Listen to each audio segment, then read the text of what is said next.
we'll get started. Okay, so a couple quick things before we jump into our video, just a couple of updates and reminders. We have summer bees for sale now. We will start delivering these in mid-June. So if you missed out on getting bees, if you missed out on getting nooks or packages and everybody's sold out, we are now starting to sell our summer bees, and they are a complete hive. So it comes with all the woodenware. It's a single-story hive full of bees that are ready to go to work. And so we will be selling these starting in mid-June all the way through August. And they come with new equipment, a marked queen, and of course you can get them in Dallas, Houston, or Austin. So if you need some more bees, then you can check out these summer singles. Our magazine is amazing this month. Look at that picture. It's the Indian blanket or the Gaillardia, just a wonderful nectar producing plant that is so important in the South as a nectar producer. I just absolutely love that picture. So thank you, Rich, for providing that for us. Sherry, did you want to jump on and share anything about this month's magazine? I do. Isn't that a gorgeous picture? It's amazing. I love it. Rich is winning. I don't know how many he's got on the cover. He's incredible. But I wanted to point out that circle up at the top there that says new feature. This is really cool. I added that this month for the June issue, that if on the contents page, which is page 2, any of the topics you want to look at in the magazine, you don't have to scroll all the way through the magazine. All you have to do is click on that topic and it jumps you straight to that page. So that way it's kind of a pick and choose and you don't have to go through every page. It's kind of a cool feature. I hope everybody I love that. Look it up. And also that page is a content of how to deal with the magazine and make it work best for you. That's semi-new as well. That's what I got. Awesome. Thank you, Sherry. As always, amazing. It's such a great publication. We appreciate all you do putting it together for us. So another really quick side note before we get into our material is if you want to learn more about controlling Varroa mites, which this is the time of year to really have a plan in place for controlling Varroa mites, no matter what method you want to use, whether it's organic method or treatment-free or using chemicals. Now's the time to make sure you've got a strategy and a plan in place, because the Varroa mites are reaching their peak. They're not quite at their peak level yet. That will happen in July. But if you're going to treat, or if you're going to take some sort of mechanical action against Varroa mites, you're going to need to do that in July. So I would encourage you to take a class, whether it's ours or someone else's, to learn about all the different ways and methods to control Varroa mites. So if you do want to take ours, you can go to the advanced classes section of our website and stream that webinar on demand anytime. A quick update. This isn't a fun one, but I owe it to you guys because so many of you reached out to us after the fire that we had at our Blue Ridge location a couple weeks ago now, that burned one of our warehouses. And just wanted to tell you guys thank you in person. I mean, we sent some emails and made some posts on social media, but I just wanted to tell you guys thank you. Your support for us, and so many of you emailed, called, texted, messaged us, and we heard and read every one of them. We couldn't respond to all of them because there were so many, but just wanted to tell you thank you. You guys make what we do worth doing, and we so appreciate all of your support. And then, I mean, one of the big fears, when something like this happens, is that everyone's going to go, oh, we don't want to bother you guys, and stop ordering products, and then it makes and it hurts business. But you guys, by and large, have done the opposite. Tons of you went out and bought gift cards to support us, kept ordering product, and have been patient as we get everything back in stock. So thank you for continuing to buy and support us.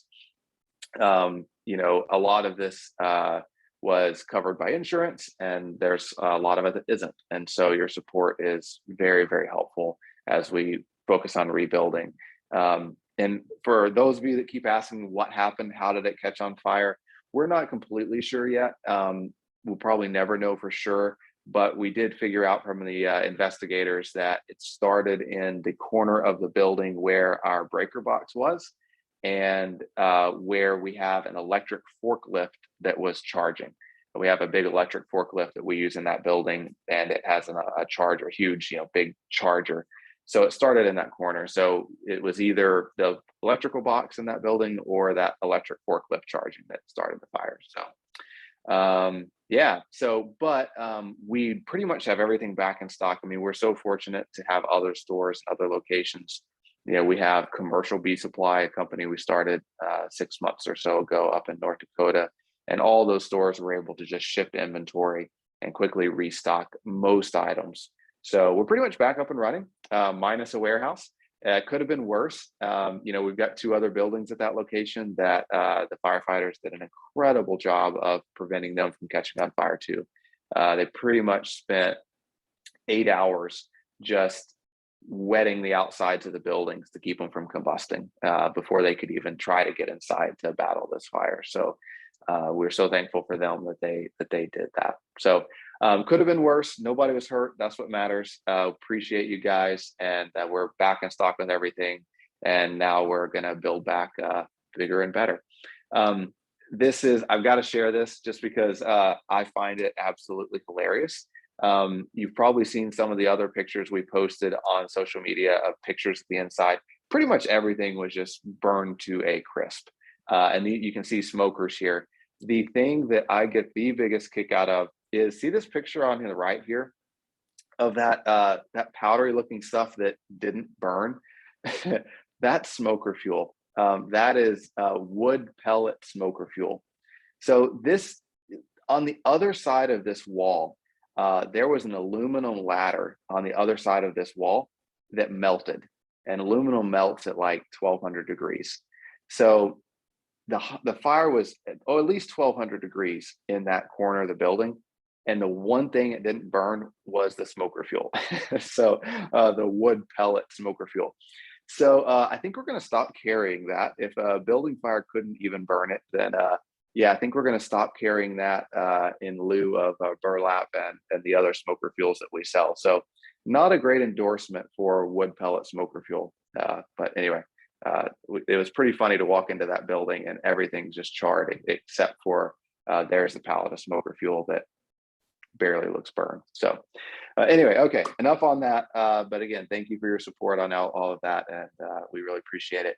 Let's jump out to the bee yard and see what the bees are doing in June. So we're going to jump to that, and then we'll carry on with our evening after we take a look at the bees.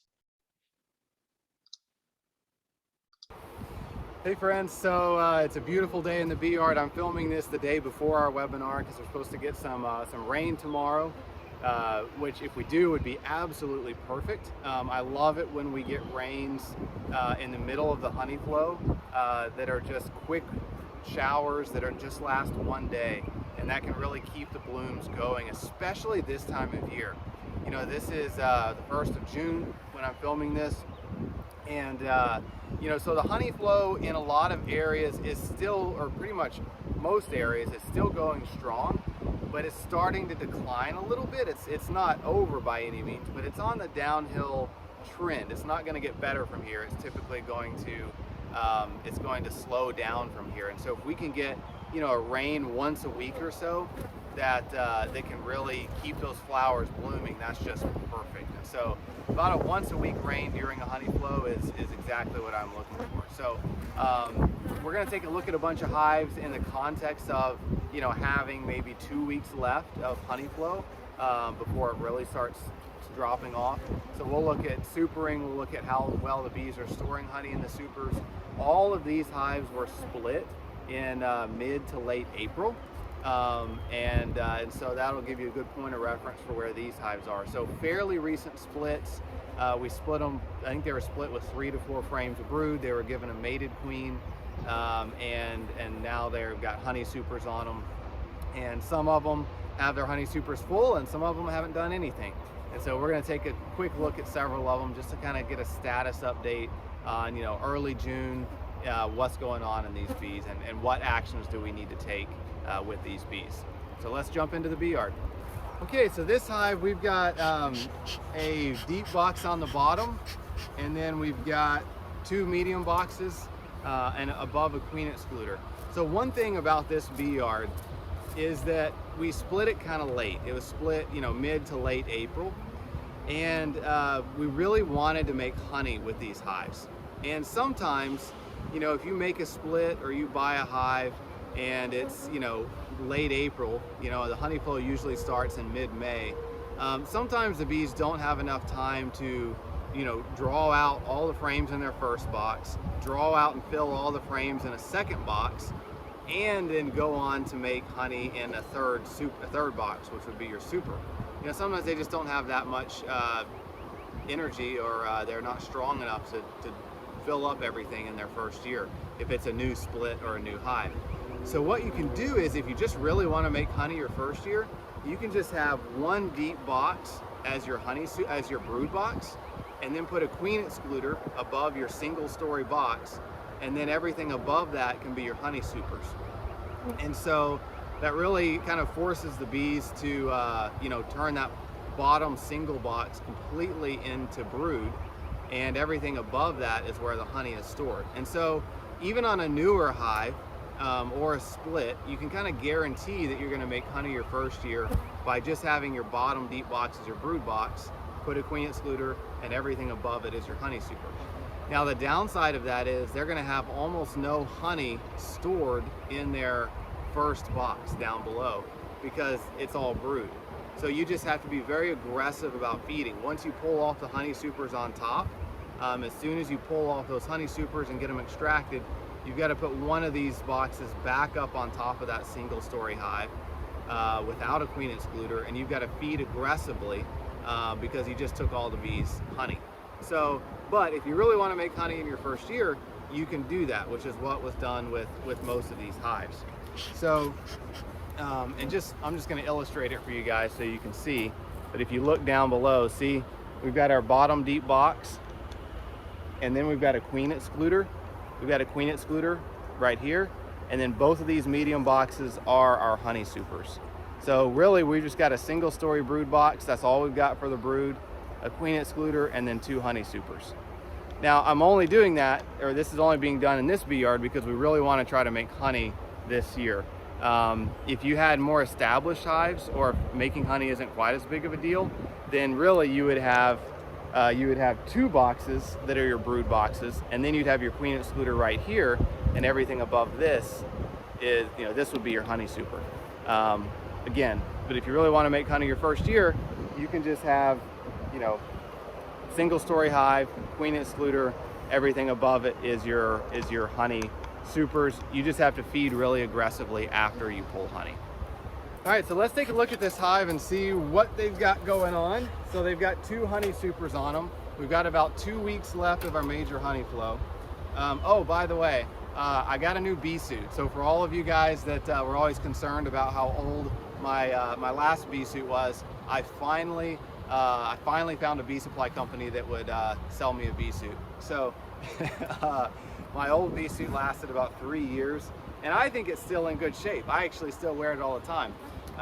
But it was starting to look pretty ragged, so I upgraded so I'd look better on camera. Okay, so with this hive, it wasn't that long ago that a second super was added. So we've got this top box that's got just a little bit going on in it. You can see there's not a ton of bees up in it, but there are some. And most of it's still foundation. So if we pull some of these frames out, you can see that's just still foundation with no honeycomb on it. But we did something here called checkerboarding. Here's a frame that they've started drawing out the foundation on.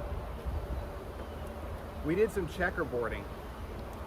So you can see that most of these frames are brand new, but we've got a couple frames of previously drawn out comb in here that are darker. So you can see these are older frames that were already drawn out, and the bees, of course, have already filled them with honey. But it's perfectly fine and a pretty good practice to do checkerboarding in your honey supers. Don't ever do checkerboarding in your brood boxes. You never want to take frames of brood and separate them with frames of foundation in your brood box. So don't ever checkerboard in your brood box. But up in your honey supers where there's only honey, it's perfectly fine to take previously drawn out comb and do 1 frame of foundation, 1 frame of comb, 1 frame of foundation, 1 frame of comb, and that really encourages the bees to move up quickly into that super. So you can see we had a frame of previously drawn comb here, previously drawn comb here. Look at this frame of foundation in the middle. The bees have drawn it out very, very quickly. And if you look on either side of these frames of comb that we added, the bees have also started drawing out the foundation quickly on those. They're quicker to move up into those honey supers if you've got some previously drawn out frames sprinkled in with them. So it's a pretty good practice up in your honey super. Now that second box was added because this first box was full. And really what we want to do is when any box is 80% full of bees or honey, it's time to add your second box. So this first box was 80% full, and so a second box was added. And so just to take a look at that, just beautiful. Completely capped, completely full of honey. So they've really completely filled up this this bottom box, which is why this new super was added about a week ago. So they've got, 30 to 40 pounds of honey stored in this first honey super, and then we've added a second one. And if I had to guess, I'd say they may fill up this super half, this top one half full before the honey flow ends. We've got about 10 days probably of really good honey flow left, and it'll start slowing down after that. Another practice you can do that is, you don't have to do it, but it's not a bad idea, is bottom supering. So instead of having this new honey super up on top with all this foundation, you would actually put it underneath this old honey super. And that gives the bees more direct access to this new box that they need to do the most work on, and they'll draw it out a little bit faster. So let me show you. So instead of putting our new honey super right up on top, I'm going to take our full honey super off. I'm going to leave our queen excluder on. I'm going to take our full honey super off. I'm going to take our new empty honey super, and I'm going to put it right above my queen excluder, right above my brood box. And I'll put my full one right back up on top. So now I've got my empty honey super sandwiched between my brood box and my full honey super, and my bees are going to work it and draw the comb out a bit faster.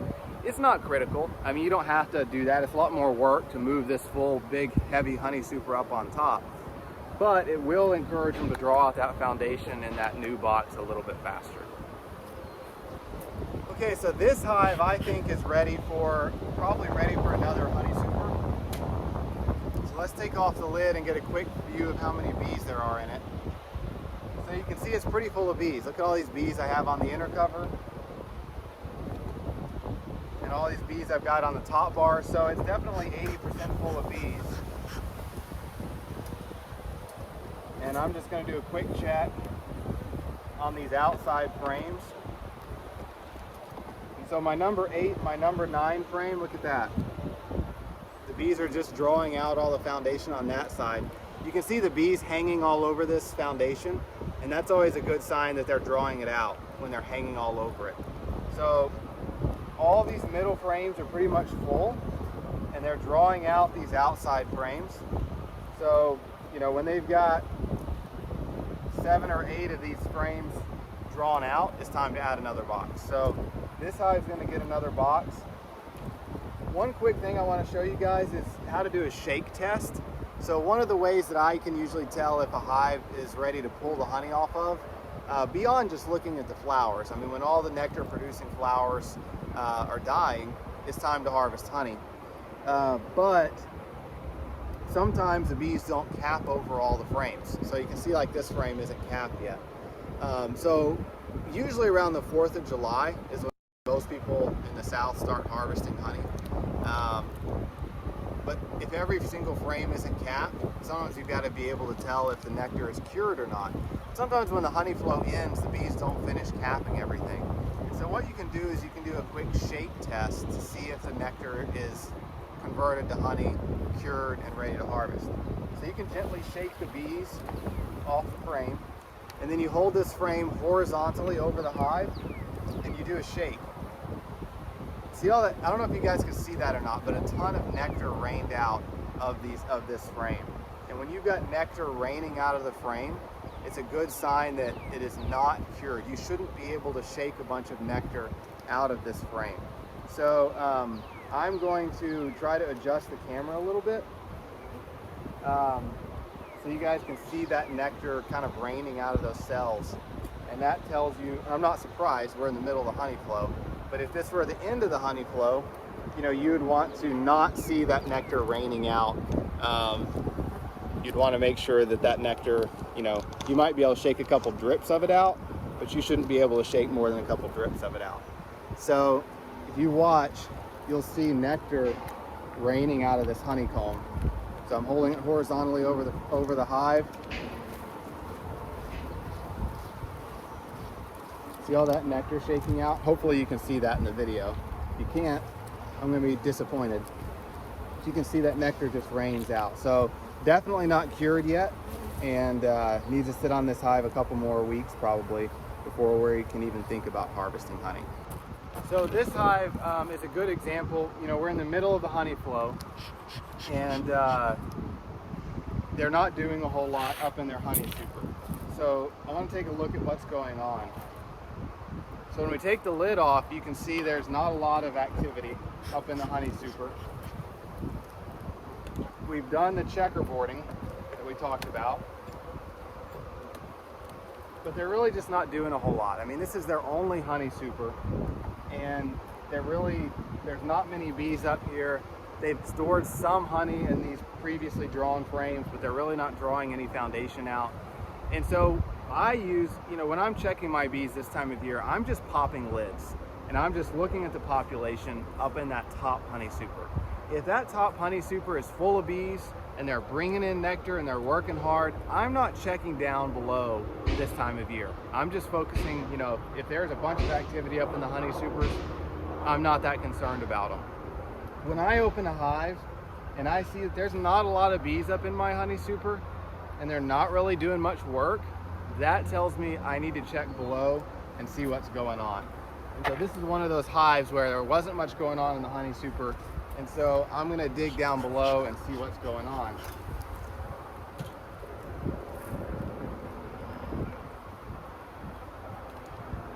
So I'm gonna start pulling frames out to get a feel for what's happening. And right away I can tell you that they are queenless. So all the frames in the brood box look like this. There's nothing going on.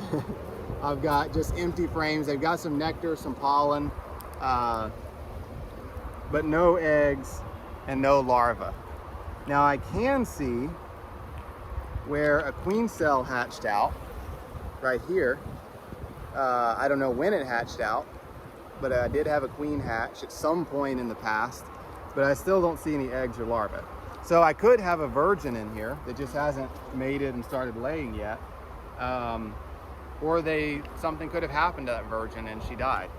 Anytime I have a hive that's not queenless, I'm sorry, anytime I have a hive that is queenless, this time of year, you know, when it's June or July, you know, it's not that easy to find queens. I always just give them a frame of eggs and larvae from another hive. And so that's what I've done with this hive. I did it just before I started taking the video. I got this beautiful frame of eggs and larvae. You probably can't see it in the video. But I found a frame of eggs and larvae from a different hive with brood on it, brood, eggs, larvae. And I put it inside this queenless hive. Now, two things are gonna happen. One, they were queenless and they needed a queen, and now they'll raise their own queen. And it's, you know, early enough in the year that they should raise their own queen, she'll mate, and they should be okay. If it was April, I probably would have given them a queen and they might have made a, a super of honey for me. But this late in the year, June, I'll give them a frame of eggs and larvae. And if they needed a queen, now they'll now be able to raise one. Plus, that frame of brood will boost up that hive strength a little bit in the long run. If this hive did have a virgin queen and they're on the verge of laying, then great. I just boosted up their strength by giving them a frame of brood. And then I can also go back in 3 or 4 days and check on this frame of eggs and larvae that I gave them. And if they're drawing out queen cells all over the place, I know it was indeed queenless. And I can let them, continue the process. But I am always very generous and very quick to give weak hives or possibly queenless hive frames of brood from other stronger hives, because it's never going to hurt them, and it's just going to boost their population and allow them to raise a new queen if they need it. I even frequently, when I'm inspecting hives, if I have one hive that's just overflowing with bees and packed with brood, and I've got another hive that maybe has a queen, but they're just not as strong, I'll shake the bees off of a frame of brood from my strong hive and give it to my weaker hive. So I'm kind of constantly going through, and what I do, I'm calling equalize. I'm always equalizing my bees, taking brood from the stronger hives, giving it to the weaker hives to boost up their strength. So it's kind of a good practice to get into almost any time of the year in beekeeping. So one other quick note, if you have a hard time seeing eggs and larvae, check out our video. We emailed a video out to our whole mailing list a couple weeks ago that I made on how to find eggs and larvae. You can also find that on our YouTube channel. It's a whole video on how to find eggs and larvae that will hopefully be helpful for you. So, the bees are looking pretty good overall. Looking at the bees and looking at the flowers, at least here in North Texas where I am, I'd say we've got another, 10 days plus of good honey flow before it starts coming down. Our bees that are in Southeast Texas, kind of the same, a week to 10 days left of really good honey flow, and then it'll start tapering off for a week or so. That's kind of where we are in most areas. One thing I didn't mention is like the hive I found that's queenless, or hives that really aren't drawing out their honey super. If they're really not touching their honey super, I would start feeding them again, because hey, if we've only got 10 days to 2 weeks left of the major honey flow and they still haven't started drawing out foundation in their honey super, unfortunately they're not going to in most cases, and so it's time to start feeding and get them to draw out that foundation, and you can leave that box on all throughout the summer. So we're going to talk a lot in our next webinar in July about treating for Varroa mites, harvesting honey. We'll get into that some today, but right now we mostly wanted to focus on, hey, what's going on in your bees as the honey flow is about halfway over. So if you've got a hive that's still weak and not drawing out foundation, you can start feeding them. We'll talk later in the webinar about backfilling and how much is too much feed. So we'll kind of get into that some. But most of these hives have about the right number of supers. Once any super is 80% full of bees or honey, remember to add your second box and stay ahead of their need for supering. And then after this week, I probably wouldn't add any more honey supers, even if that top one's 80% full, because they can it'll take them, if the top box is 80% full, it'll take them a week to finish completely filling it, and a week from now there won't be time for them to finish filling up that top box and fill up another one that you've added on. So this week, if you've got a top box that's 80% full, you can go ahead and add another honey super. But this will be the last week that I would go through and add honey supers. After this week, I would just let them fill up whatever they have left on their hives. So hopefully that's helpful, and we'll jump back to the rest of the webinar. So there you go, guys. There's the update to the bee yard update for this month. So I actually could have filmed that video today because we did get the rain, but it was all last night in most areas. So turned out to be a beautiful, cool, much cooler day today than it was yesterday. So, but it was a pretty day yesterday as well. So, okay, so let's jump into some June tips and what we've got going on in other news out in the bee yard. So as far as blooms go, I talked about it some in the video already, but we are seeing in most areas a slowdown of blooms. you know, the scabiosa is, you know, going to start wrapping it up in the next 2 weeks. The tallow, the Chinese tallow in most areas, you know, has, you know, if you're way south along the coast, it's got maybe another week left. If you're further inland, you know, you might have 2 weeks left. You know, the clovers are in full bloom. The Indian blanket or gaillardia is, you know, about halfway done. And, you know, so we're seeing a lot of, you know, those blooms drying up, but then a lot of blooms coming on. These rains that we're continuing to get are going to be tremendously helpful. But I do think we are on the, you know, definitely the last half of the honey flow at this point. I always have to be careful about making predictions because they're often wrong. But so far, it's looking like a decent year for a honey crop. It was really strong early on in my areas in Southeast Texas and North Texas and some in Central, and it's still going strong. But in my experience, the first half of the honey flow is often better than the last half as things start dying a little bit. But overall, I think it's going to be a decent year, much better than last year when it just rained nonstop. But I do want to ask you guys what you're seeing. So here's a quick poll for you. I'm curious how much honey is currently stored in your supers on your hives. So, you know, you can say, I don't have any supers on, so nothing, or, you know, you can fill out the ranges there to kind of get a feel for how everybody else is doing in the South or wherever you're joining us from tonight. So while that's doing it, I didn't realize until I was sitting here watching that video, wow, that new bee suit I got definitely looks nicer. I had no idea how old my last bee suit was getting. So it's always nice to get a nice, fresh new bee suit.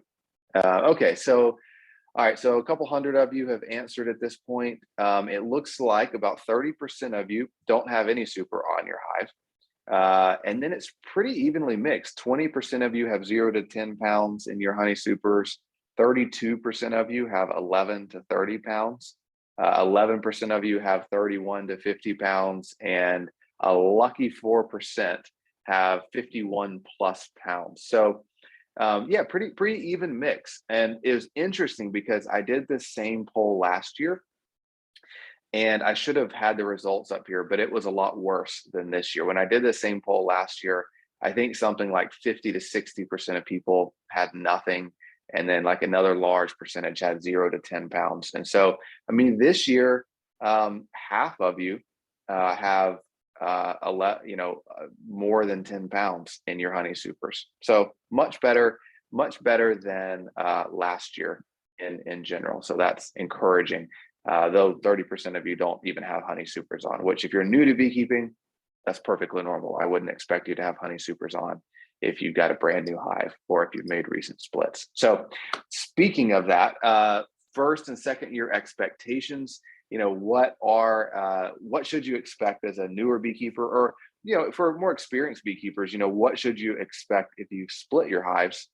You know, your goal year one with a new hive is to draw out and fill up the 2 brood boxes, even if it takes all summer. And sometimes you got to kind of keep feeding your bees through the summer, you know, to get them to really fill up and draw out that second brood box. Year 2 is when most of us are able to make more of a surplus of honey. And it's as much about having, you know, drawn honeycomb as it is the bee strength, because having that drawn honeycomb makes bees store honey so much faster. You know, as a commercial beekeeper, you know, when I'm running bees commercially, it depends on when I make my splits, whether or not I'm going to make a honey crop. So for most of the southern crops, you know, if I'm trying to make a honey crop in the South, which usually starts, you know, around the first week of May or second week of May, then I'm making my splits. I'm trying to wrap up splits by the first week of April. And I'm pretty much putting 4 to 5 frames of brood per split. You know, I'm making really strong splits as early as I can. I'm often putting mated queens in those splits. And those are the ones I'm really trying to make honey off of. If I'm not trying to make honey, or if I'm sending my bees directly up to the Midwest where the honey flow doesn't even start until the 4th of July, I might put 2 or 3 frames of brood in those splits in, early to mid-April. And I won't make a southern crop, but I can grow those bees and they'll be a established hive by winter, or I can make a crop after the 4th of July up in the Midwest. So it's all about timing and how strong you make those splits. So a quick reminder on this, we're not going to spend a lot of time on this because we did talk about it in our last webinar, which you can see on our website. But caring for growing hives through the honey flow. So if you are new to beekeeping or you made late splits, kind of here's what you need to keep in mind this time of year. Most years, it isn't necessary to feed in May or June because there's enough of a natural honey flow to sustain the hive. There are years where there are exceptions to that. You could be in a little pocket of an area that doesn't have a great honey flow. You could be in an area that has a very poor honey flow. But I'm going to give you some general rules of thumb when it comes to feeding new hives through the honey flow. If a hive is not backfilling the brood nest, which I'm going to explain in a little more detail in just a minute, but if a hive is not, storing a ton of syrup in the brood area, so much so that the queen doesn't have anywhere to lay, if that's not happening, I keep feeding because the more I feed, the quicker my bees are going to draw out those frames of foundation, and the quicker I can, get that hive strong or make a honey crop. So as long as backfilling isn't happening, I keep feeding. Follow the 80% rule. When the second brood box is 80% full of bees, then you can add a honey super. Quick little note on new hives and entrance reducers. If you have a brand new hive that's less than a deep box full of bees, you can use the largest opening on an entrance reducer. Any hives that are larger than about a half a box full of bees, you really shouldn't be using an entrance reducer this time of year. So basically, if it's a really small hive, half a deep box full of bees or less, entrance reducer is fine on the largest opening. If it's filling up more than half of a deep box full of bees, you need to take the entrance reducer off. So quick reminder, I'm not going to spend a lot of time on this because the Elams are going to chat more about supering, but just keep in mind, anytime the top super is 80% full, it's time to add another box. When should you stop adding supers? Elams are going to get into this more, but I'm going to say soon. I don't usually add boxes past mid-June. You can add 2 supers at once. So if you live a long way from your beehives, you can put 2 supers on at once. And I'm going to skip over bottom supering because we talked about bottom supering out in the bee yard. When to stop feeding. So here's some general rules of thumb on when to stop feeding. And I'm going to tell you some sneaky tricks on this that we often use in commercial beekeeping when it comes to feeding. Now, I'll get to those in just a second. But in general, you want to stop feeding when you've added your first honey super. Now, if you, there are some caveats to that. If your first honey super is foundation and it's not pre-drawn honeycomb, then you can continue feeding until the bees have about a fist-sized piece of honeycomb drawn out in the middle 2 or 3 frames of that brood box, of that honey super. And then once they've gotten started drawing out that foundation, then you can stop feeding and they'll continue with natural nectar. If you've got a super that you're putting on that's already drawn out honeycomb, then you want to stop feeding as soon as you add that honey super because you don't want them storing feed up in honey super. You're going to stop feeding if your bees become honey bound or backfilling the brood nest with syrup, which, and again, that means they've got so much stored honey or nectar that the queen doesn't have anywhere to lay. And I'll show you some pictures of that in just a minute.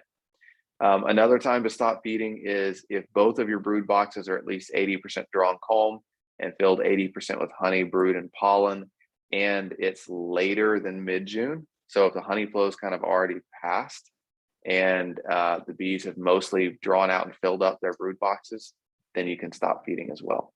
One thing we do, a lot of commercial beekeepers do to maximize their honey crop when it comes to feeding is we have a goal of, and this applies, it doesn't matter if you're a commercial beekeeper or a hobby beekeeper with 2 hives.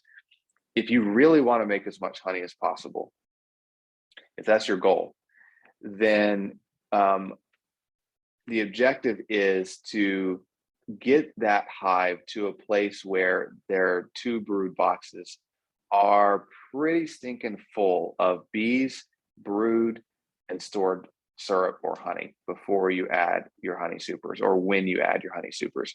Because if you've got, just picture it, if you've got a bottom box on your hive that's got 2 empty frames, and then you've got a second box that has 4 empty frames, and then you put your honey supers on, the bees are generally going to finish filling up all those frames in those bottom 2 boxes before they start storing anything up in your honey super.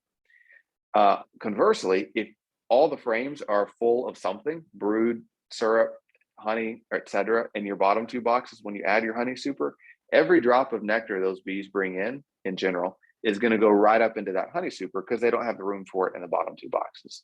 So the fuller your bottom 2 boxes are, the more nectar they're going to store up in your honey supers. And so as beekeepers who are trying to make a living at this, we try to manipulate our hives to where by the second week of May, when it's time to add honey supers, they have maximized all the space in their brood box. Now it's a tricky balance because you're also not wanting to feed so much that they're honey bound. You've got to be careful that they're not, just completely honey bound, which again, I'll get to in a second, but it's maintaining that delicate balance of a whole bunch of brood and a whole bunch of frames of stored syrup or nectar when you add your honey supers. So backfilling.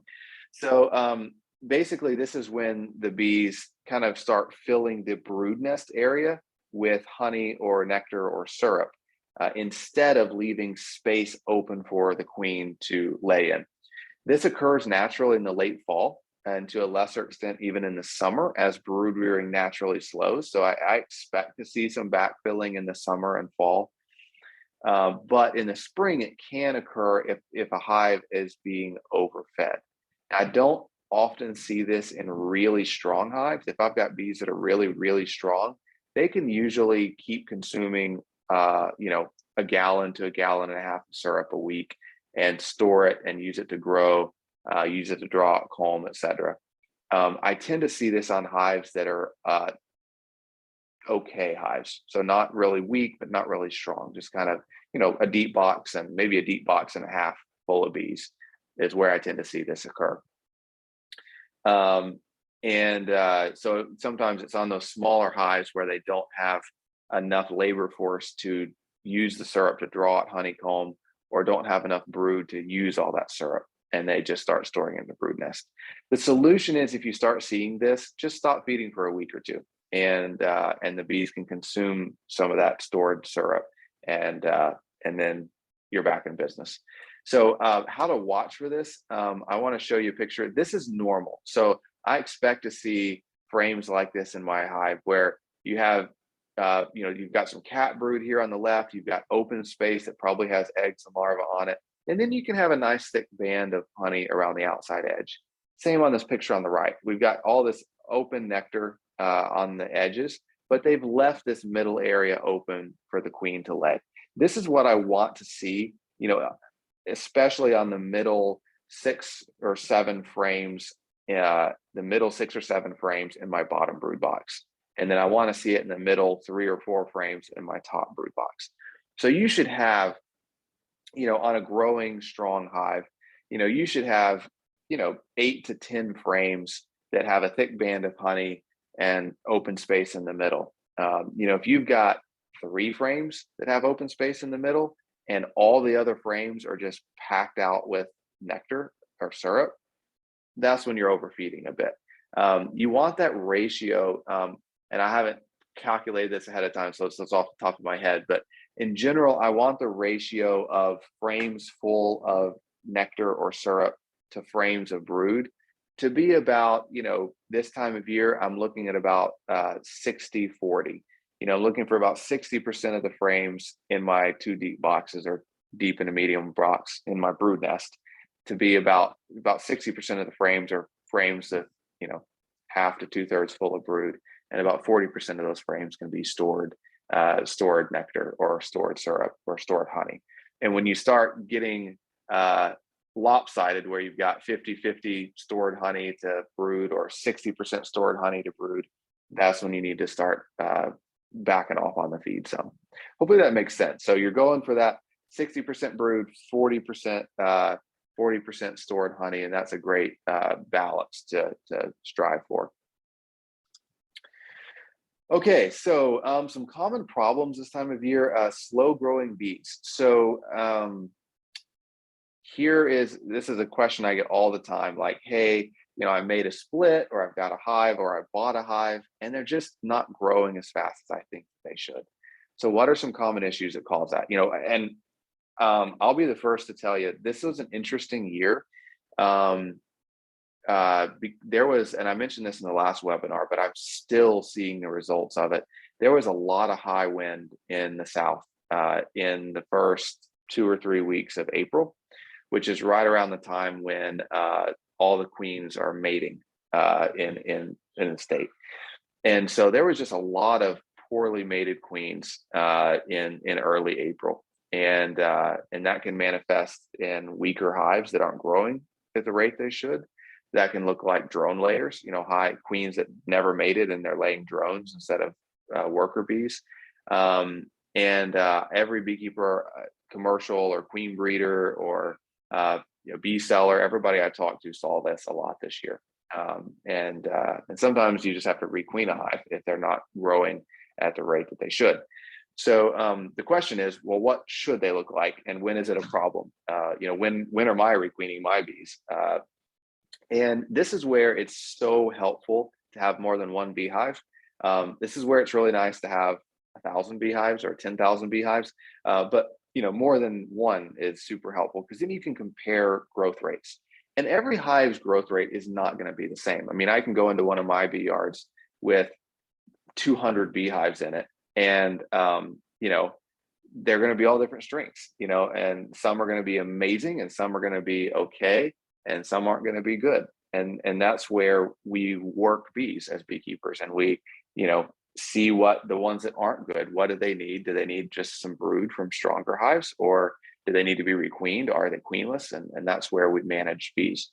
But so queen health is often the first thing I'm looking at. So you saw in the bee yard video, when I was popping lids and looking at hives, if I have a hive that the bees aren't working their top box, I want to know why. It's often indicative of a problem. So if I have a hive that just isn't keeping up with the rest of my bees, or rest of my hives, I'm often checking that queen. And the way I do that is I'm just pulling out frames of brood, and I'm seeing, do I see eggs and larvae and cap brood? I want to see brood in all different stages.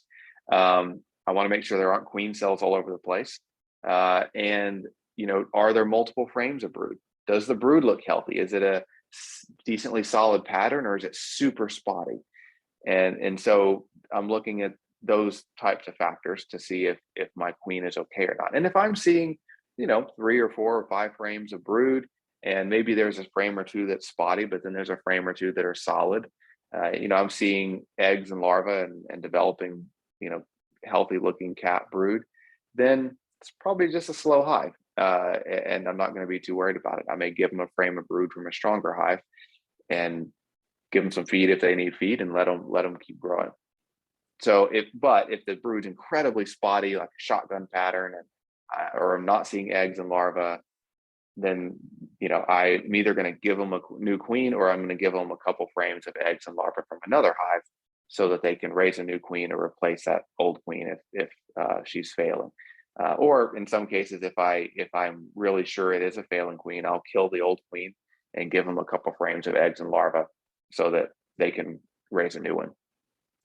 Another cause of slow growing bees is about the food available. So do they have enough food? Are they starving? And so if they've got, remember that 60-40 ratio that we're going for, if they've got, only 10% of the frames in a hive have honey in them, I'm really concerned. I really need to feed till we get to that 60-40 ratio. So they might need more food. I don't know. I said adding brood. Yeah. So if we've got a whole video series on our YouTube channel about adding brood to bees, so you can refer to that if you want to see how to add brood to a hive. But it's really simple. I mean, I go to a hive and I like to get frames that have some cap brood, some eggs, some larvae, shake the bees off of it, and give it to a weaker hive if I suspect the queen might be an issue. If the hive is just weak and the queen looks healthy and the brood looks healthy and they're just not growing at the pace I feel like they should, then I'm going to usually go get a frame from a stronger hive that's mostly cat brood, shake the bees off of it, and put it in the center of that weaker hive. The reason I go for the cat brood in that scenario is it's less effort on the weaker hive. They don't have to do anything but keep that cat brood warm, and then it can hatch out. Versus a frame with a bunch of eggs and larvae, they've got to feed and take care of that new brood, which is hard on a hive that's already struggling. So in general, I try to give weaker hives frames of cat brood unless I suspect there's a queen problem. And then I'm going to give them a frame that does have some eggs and larvae in it as well. Slow growing bees could also be caused by honey-bound hives or backfilling. So check that 60-40 ratio. If that's lopsided, you might want to back off on the feed for a couple of weeks. Weather's a big one. I mean, such a big one that we can't control. If it's a really cool, wet, rainy spring, bees are going to grow slower. If it's incredibly hot, bees are going to grow slower. A couple weeks ago, we had, a week that was really unusually hot for May. It was, up pushing, mid to upper 90s. Bees slow down their growth a bit when it gets that hot. Now we're back to some more seasonally appropriate weather, and the bees have kind of rebounded a little bit. The last thing on slow growing bees is just patience. Sometimes bees never grow as fast as I want them to grow. I've always wanted them to grow faster, go faster. Sometimes we just have to be patient, and give them time. And I don't have a ratio to give you on exactly how fast a beehive should grow, because there's so many different factors, like the weather, like how much they're being fed, like genetics, that it makes it really hard to just give you a ratio. But you should have a noticeable difference in the strength of a hive every week this time of year. It's not going to be dramatic, but every week you visit your hive, you should see a little more brood, a little more bees, and it should be a steady upward trend rather than a downward trend until the bees get to 2 brood boxes full, and they're going to kind of cap out at that strength, especially this time of year. Okay, so we're going to do a quick video really quickly on how to identify and see how to manage small hive beetles. And so I've got a quick video here from Dodie, who's spoken on our webinar many times, and she has a great just minute and a half long explanation on what to do about small hive beetles in your hive, because they're in all of our hives. And so let's take a quick look at what Dodie's recommendation on this is.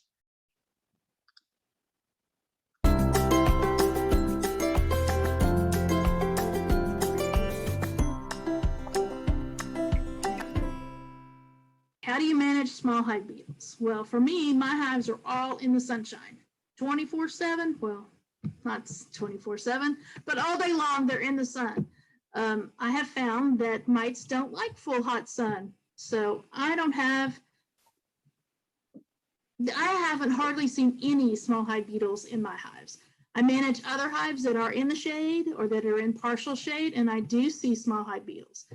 For those colonies, we put in the beetle blaster, the little trap that has some vegetable oil in the bottom, or either some diatomaceous earth in the bottom. And the bees will actually run and put the mites in, not the mites, but the small hive beetles into those traps. They actually round them up and put them in there. So that's pretty cool that the bees they know to take care of themselves. If you give them a jail, they'll put those beetles in there. The other thing are the little Swiffer beetle be gone cherry cloth wraps. The bees will tear them up a little bit because it's something foreign and it shouldn't be in there. Then all the beetles, as they're running across, get their feet stuck. So once those get nasty, you just toss them away and add another one. And I put them right across the top of the frames to let the bees take care of the beetles themselves. But I think the best answer is to keep your bees more in the sunshine. Absolutely. I couldn't agree more. Yeah, the bees in the sunshine. And it's hard to leave bees in sunshine this time of year because it's so hot and we think, shouldn't they be in the shade?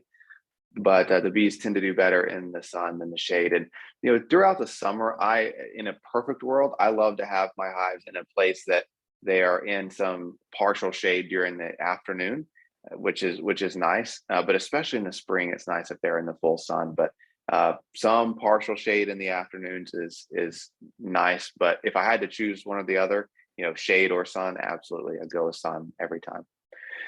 Okay, two other quick little things here before we jump to some more specifics around harvesting honey and supering with the Elams. The European foul brood, I'm sorry, I didn't edit this slide from last year, but I'm actually not seeing a lot of European foul brood this spring. I saw a lot last spring because it was really cold, cool and wet last spring. And we tend to see European foul brood and chalk brood a lot more on cooler, wetter years. And this spring was not very cool or wet, as I'm sure you guys noticed. And so I'm not seeing a lot of European foul brood this year. But it doesn't mean it's not present in some hives.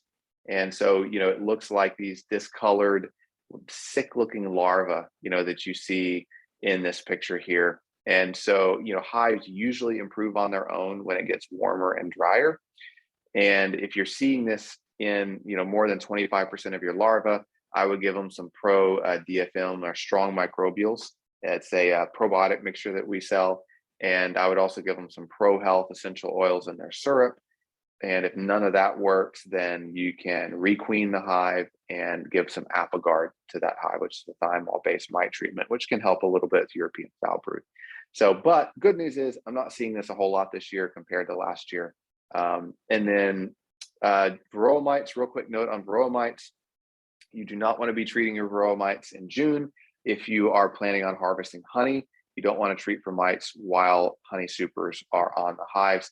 And this is a little hard because there are some treatments out there like HopGuard and oxalic acid that are technically safe to use when you are treating for Varroa or when you have honey supers on the hive. I still just hate it, honestly. I mean, you can use a couple products out there safely with supers on the hive, but man, I really still prefer to just wait until I harvest my honey in late June, early July, and then do a treatment if you're going to do a treatment. But like I said earlier, take a webinar that we offer or take one from somebody else. Start making a Varroa mite plan because it's the #1 killer of hives in the US. So this will be a major area of focus for us in our July webinar. So we'll talk a lot about Varroa mites in our July webinar. I found this, I use this picture a lot over here on the left because it's this is drone comb, drone brood.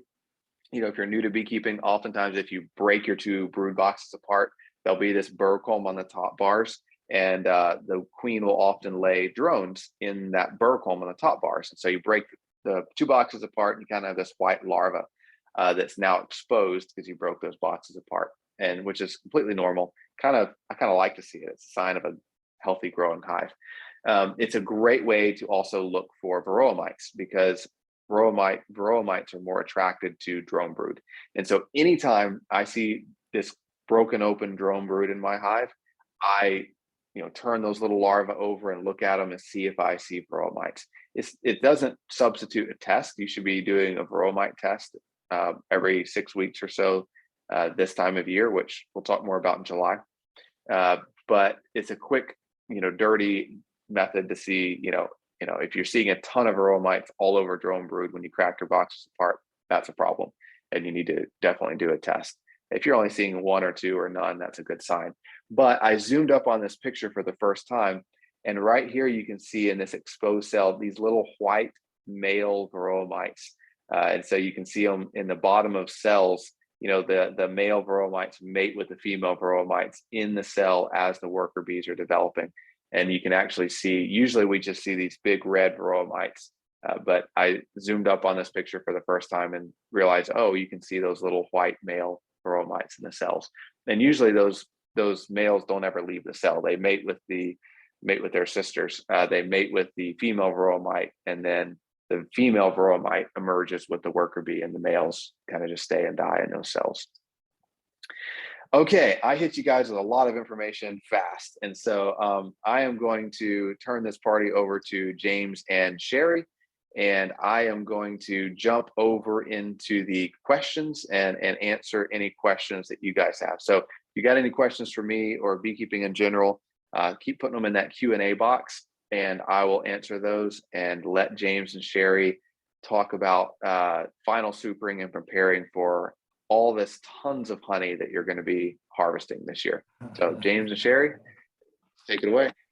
Here we are. Here we are. We can't see ourselves. I hope, can y'all see James? Because I can't I can see you guys. Okay, good. They only need to see you. Thanks, Blake. That was an awesome presentation. It was. Some of it may duplicate some things we say, but we just say that that means we will remember. That's right. We'll remember, get We twice. will. I like the title of this, Final Supering. To me, Wow. that's pretty awesome. Yeah. That kind of implies that we probably should have already supered, doesn't it? Kind of does imply Yeah, that. if we're talking about final supering, so our super should be in place. And how did we know to do that when the time came? There's two ways primarily you can do that.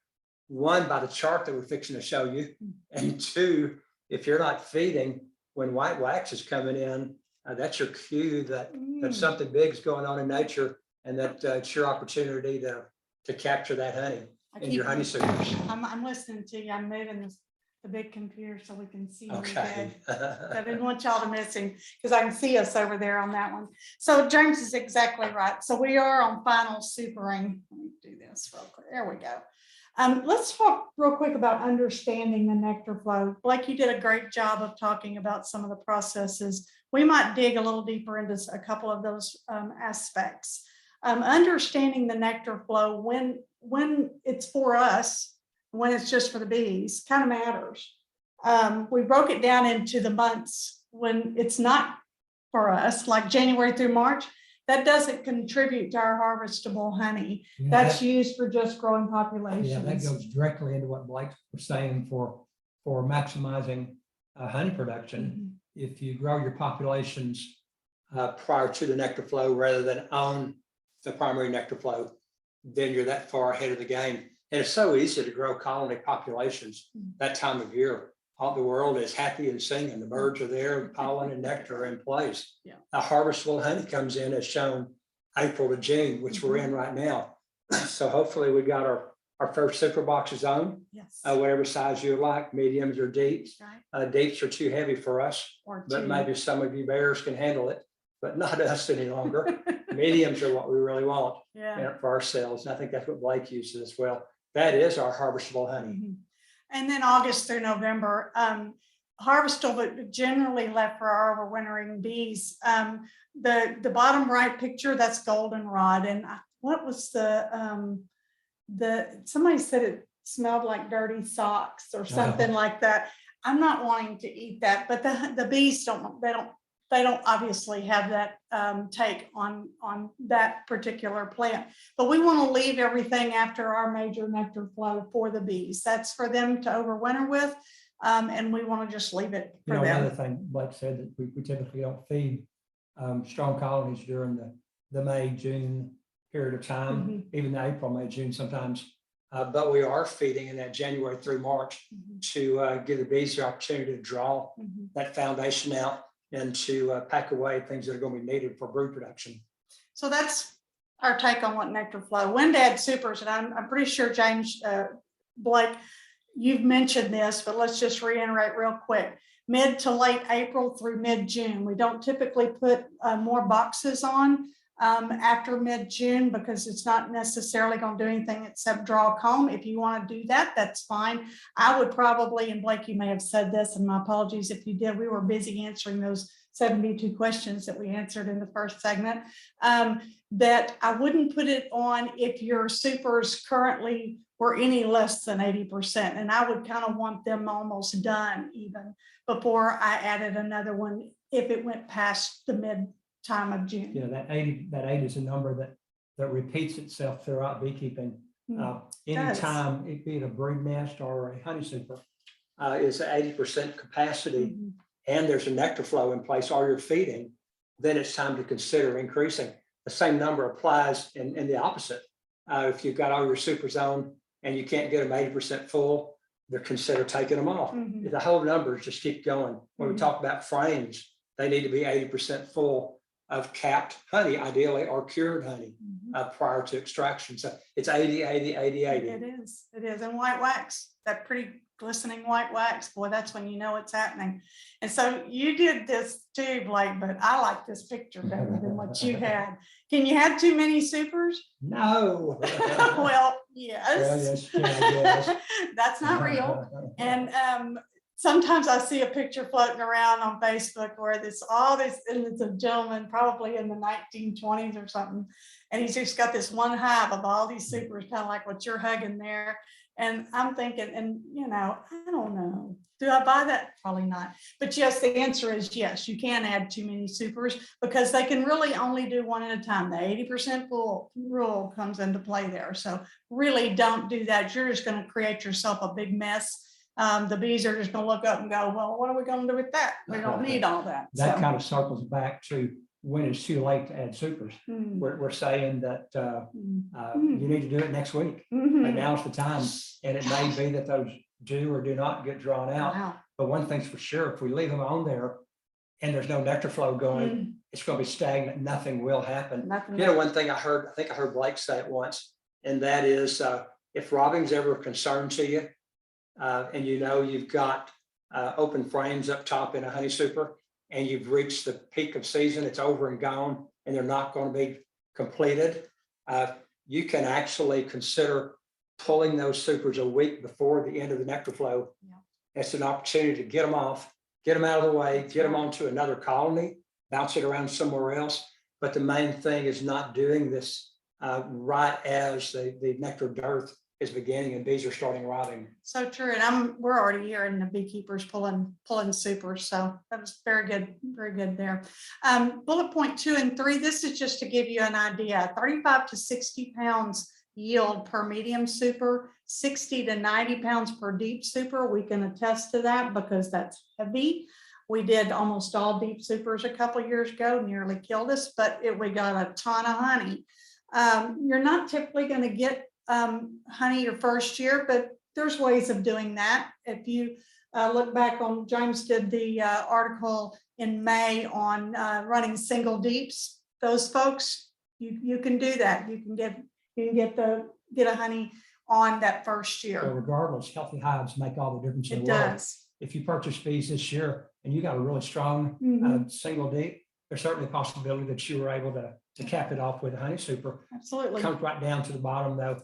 With the bees' cooperation, beekeeper experience determines how much honey you're going to be able to extract. So true. So true. We get better as we learn more. I like frame spacing. I do, but you know what? When we were new beekeepers, we were unclear on what that really was meant for. And I don't know that we did, but we thought that you could just use that anywhere. That'd be brood box or honey super. That is only for the honey But I super. think Blake made it clear that we don't mess with the brood nest. We do not. Now, sometimes we go with 9 frames instead of 10. Sure, but they're pushed together. Yeah, but be very careful. Don't That's Try to match up your bottom 9 frames with your upper 9 frames if you're doing that only for your honey supers. Right. We've got a slide coming up that kind of addresses that. Mhm. This allows for your comb to build out wider. They're really a cool tool, very inexpensive. If the comb is drawn out deeper, it's easier to decap and you get more honey. I mean, that's going to be the maximum end of that per frame weight, which is wonderful. But we put a little tip on here that we've always done, and I've not always heard it, but start with 10 frames in your supers. Even if you're going to run 9 and use this the frame spacing tool, that's fine. But if it's a new box, wait to do the spacer, pack it full of the 10 frames, or if you're an 8 frames, and then let all of those get drawn out, and then remove one and use the frame spacer. Yeah, that's Get a it great drawn tip. first. As long as that foundation hasn't been capped, the bees will continue to draw it out with the space that's allowed for them to do so. That's right. What you were alluding to just a second ago is frame alignment. Has anybody thought of this? Because this kind of really matters. If you add a super on top of another super and the frames are mismatched, and you can see the 3 pictures here, it's kind of like looking at piano keys, isn't it? but the first one is correct. The middle one is not correct, and the third one is not correct. Because you see, we're mismatched in the middle, and also there's not the same number on that third picture than the first. So what you end up happening is brace comb. What'd you call it a while ago? Wonky comb. Wonky comb. That's some people say wonky comb, brace comb. Yeah. But you know, the less damage we can do When we're pulling supers or when we're making inspections on that upper box or the upper boxes to see how we're coming along, it's very counterproductive to damage the frames when we're separating them. And if one is not sitting on top of the other really close, then the bees will be using that as ladders for climbing. And that's destructive to your overall goal of honey production. It is. And I even do that, or we do that in our bird boxes. Even if there's a feeder in the top box, we'll line that first frame up with that bottom first frame. That way you've got continuity. It really matters. We had a number of questions tonight about ants being a problem and what we could do about it. And one of those things we like to say is be careful and don't spill sugar water when you're feeding, but at the same time, you're not feeding while your honey supers are on. So be careful and minimize the rupturing that's occurring when you're pulling your supers off. That honey does drop. It does go down to the bottom board if a lot of it occurs, and that'll encourage some ants, and of course, swapping as well. Sure. So that first picture, that's what you're shooting for. The super frame shuffle, that ought to be a dance, like we could do that. Bees will often, just as this states, they'll draw the center frames first. And Blake was talking about feeding up until you got some drawn comb in those fresh new supers. Well, this is another aspect of that if you want to kind of speed them up, get them to level the playing field, so to speak, just reorganize that, shuffle those frames, take the center ones and move them out, or even every other one, kind of like the checkerboarding that we have talked about tonight. So just to kind of even it out, level the playing field. Yeah, that's right. We all know that it's difficult for bees apparently to build comb on the outer frames, be it in the brood box or in our honey supers. So we can rotate those in, and bees are kind of OCD. We all know that, and they can't stand that being out of order. So they will pay attention to it. And again, reiterating something Blake said, you need to make certain that your bottom boxes are full before you try to put your honey supers on. Sure. And also to continue to feed on those new foundation frames until you got a fist size. That's just reiterating something Blake said. That's such a cool little tip. And that it goes so far. If you can encourage the bees to begin filling just a little bit of wax on those 3 or 4 frames instead of that fist size, they overcome a lot of obstacles and kind of kick into gear and move on along. So true, so true. I'm going to give some props to one of our regular contributors to the magazine, and that's Lynn Jones. She does a monthly part for me, and it's good at turning it in on time, and it always looks great. And it's called Topics Beekeepers Can't Agree On. In her, the May issue, so it would be the May issue. Is that right, or is it the June issue? Now I'm confused. I think it's the May issue. She did a thing on queen excluders, and because we got a couple of questions in some of the Q&A about queen excluders. And what I want to point out about this is not whether or not you should use one or not. We're not going to go there, but something that was an aha moment for me, especially May. I wrote May, but I'm the one that made the slide, so it might be y'all. I do these magazines back to back to back, so they kind of run together. So forgive me. I did. The June was the 24th issue. Anyway, off track. Is that Jerry Hayes, which we've had the pleasure of meeting actually, did a study, his own study back in 1985, and the bottom right hand table, honey yields results. Look what won. Queen excluder with using an upper entrance. To me, that's an aha moment. We've never done an upper entrance. We always felt like that was a northern thing, but that obviously it worked for him. So consider it. Read that in an article. And assuming that what he reported in his study really comes into play in our backyard, the concept of no backfilling of the brood nest. Yeah. What an awesome possibility. Can you believe that? 25% more honey than There the was- bottom entrance. I know, isn't that interesting? So whether or not that would actually play out in our yards, I don't know. I don't know either, but it's interesting study, and Jerry Hayes is very well recognized. He is. That was an ABJ in 1985. It was. American Well, Bee Journal. I know one thing, we're trying it. With those numbers, we're trying it. Add more supers. Here again, we're just reiterating Blake, 80% full. This is me thumbs up going, here we go, adding more. Before mid-June, as he stated. Now let's real quickly go over preparing for harvest. Now, we're hopeful that all of you are being able to do this. I wrote a short article in the June issue. I'm certain it's the June issue because I just wrote it myself on page 24. It's a full article on preparing for harvest. So check that out. Bullet points though, if nectar sales aren't capped by July 4th, guess what?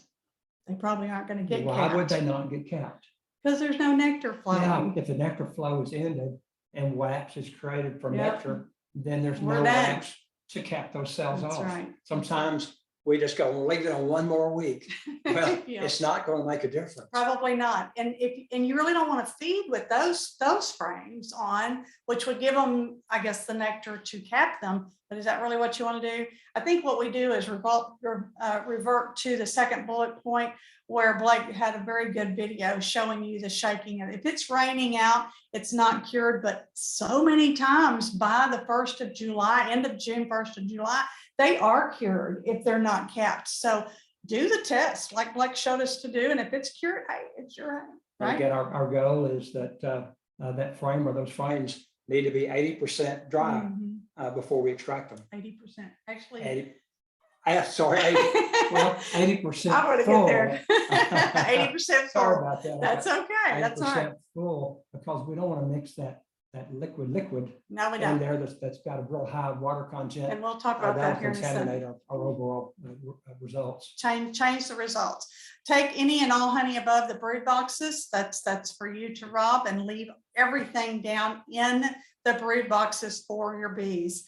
It's truly okay. And I think we get to ask this every year. Can I leave a honey super for my bees? You know, the answer for that probably comes in with if your colony was strong enough to create a honey super, then even though it may not be capped, it's strong enough to protect that honey super. Probably. And if you leave it on, more than likely they'll use it during dearth, during the July, August, September period. So it didn't hurt a thing. Just keep an eye on it at that time, and then it's available for use come the fall. Sure. Minimal nectar flow that we typically get. That's right. So it's up to you. If you want to do that, it's fine. Ways to remove bees from honey supers. And I can tell you, we've tried all of these. We have honed in on the left two pictures, the honey bandit and the square box with the blackish kind of cover is called a fume board. What that does is it uses the earth's heat, the sun, and it heats up that black chloroplast stuff. And you squirt this honey bandit, which smells good. There's one that's called honey robber, does not smell good. This is the good smelling one. Smells like almonds. Is that how you say it? Almonds, almond, whatever. And it smells good to us, but the bees can't stand it. And you put that on top, remove your lid, squirt the honey bandit just a little bit. I do an S and an X. Put that on top of the honey super. Sit there and chat between the two of you for a few minutes. And before you know it, you'll see bees start kind of going out the entrance going, I can't breathe, but they're fine. I promise.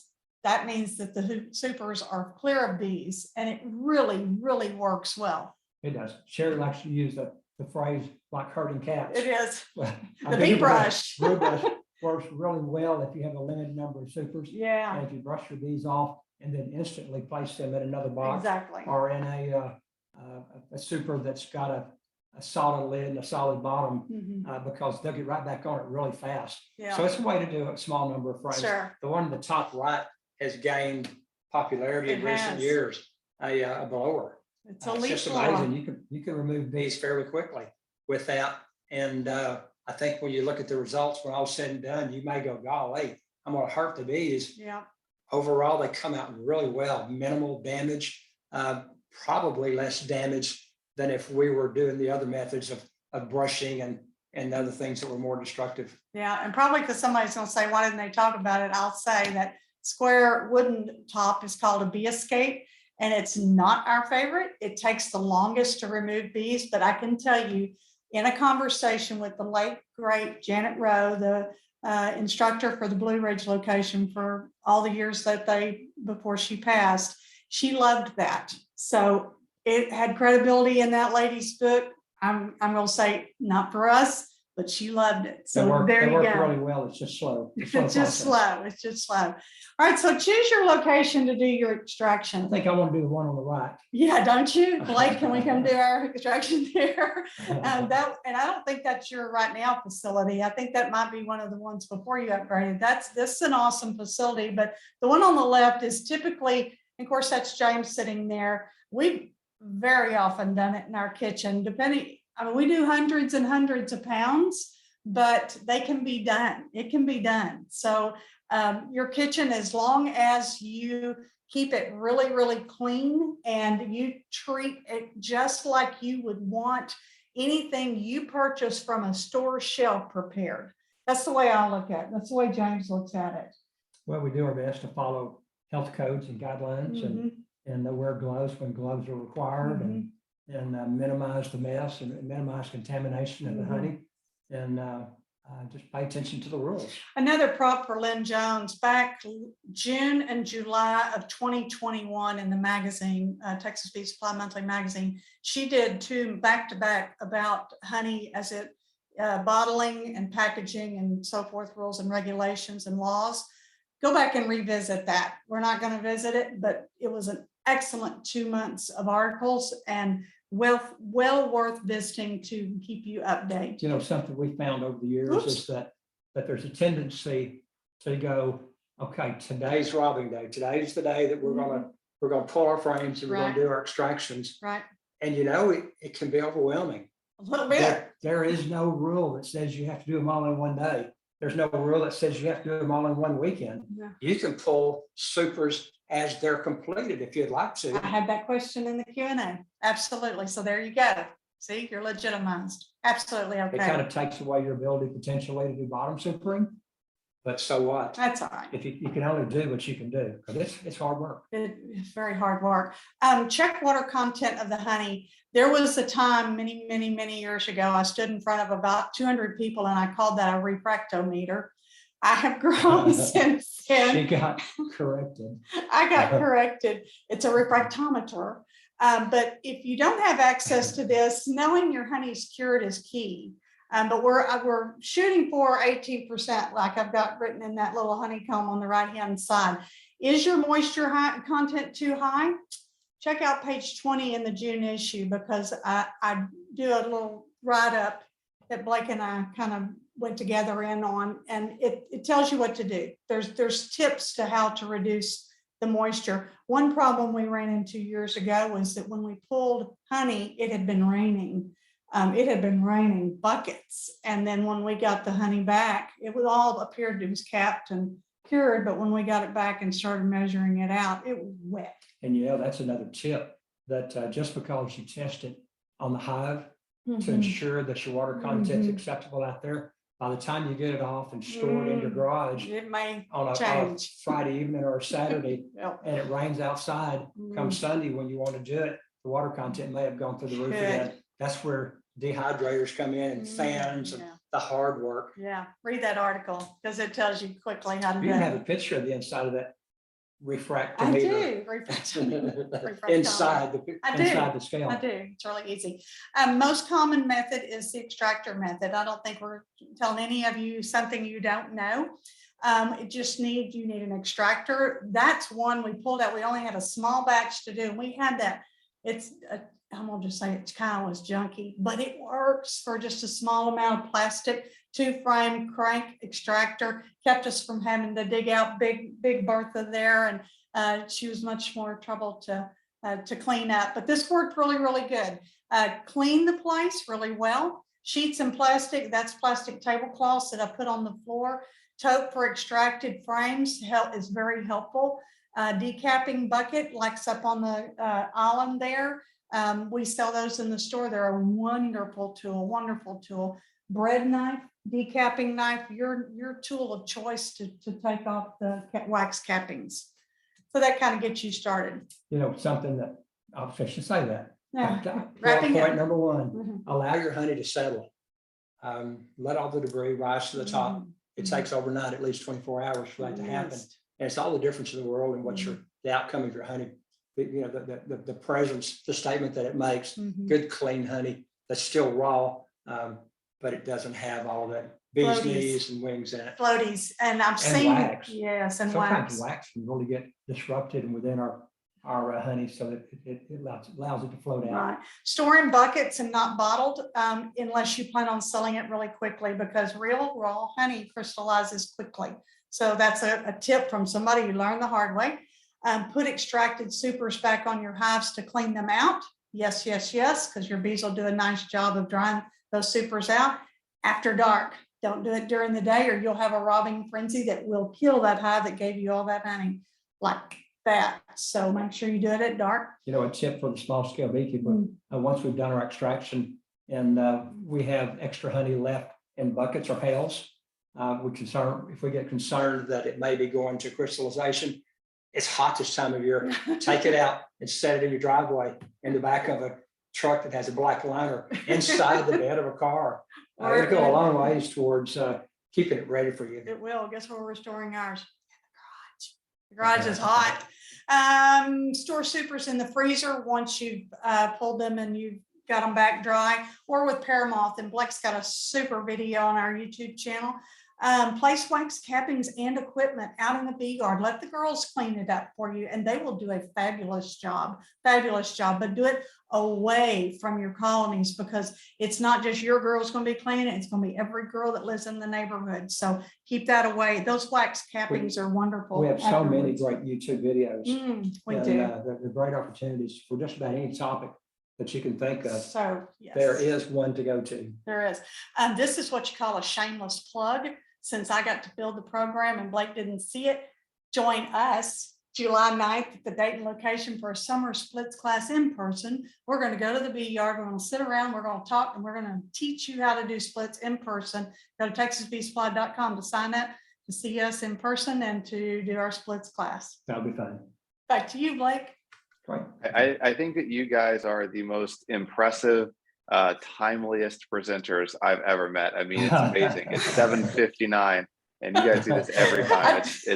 It boggles my mind how you pull that off.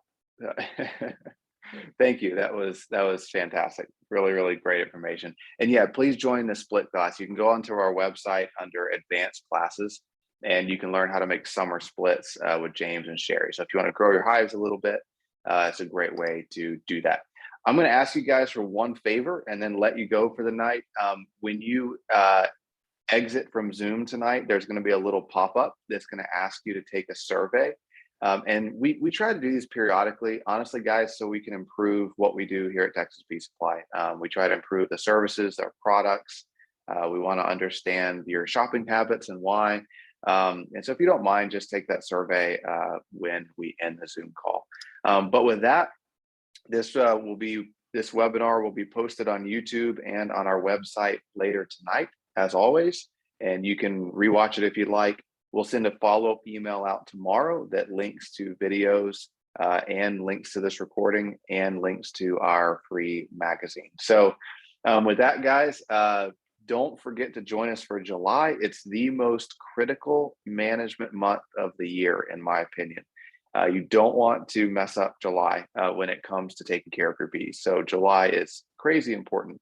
So look forward to seeing you there. And as always, if you guys have questions, feel free to hang out and keep putting them in the Q&A box, and we will keep answering those questions. So as always, guys, be safe, and we'll see you in July.